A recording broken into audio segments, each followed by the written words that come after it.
obedient to what I feel like God asked me to do.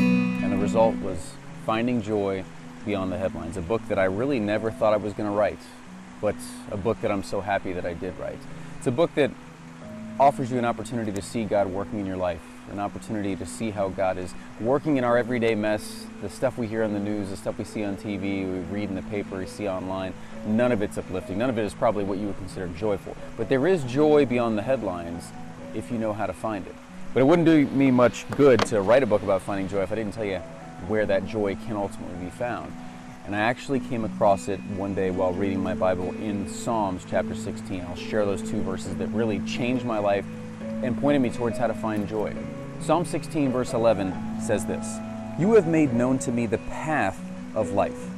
You will fill me with joy in your presence, with eternal pleasures at your right hand." Joy in your presence. That was such a special thing to me when I first came across it, because everyone's looking for joy. If you want to find joy beyond the headlines, you first have to find joy in your everyday life. And it's found, according to this verse, in God's presence. That's verse 11. Back it up 3 verses and get the most incredible punch in the heart that you could get from God in a great way. Psalm 16 verse 8. "I have set the Lord always before me, because he is at my right hand. I will not be shaken." That punch in the heart should make you feel great, makes you feel alive, because it says here that God is at my right hand, I will not be shaken. So if God is at my right hand and joy is found in God's presence, that we learned in verse 11, then we know that there is joy at my right hand at all times.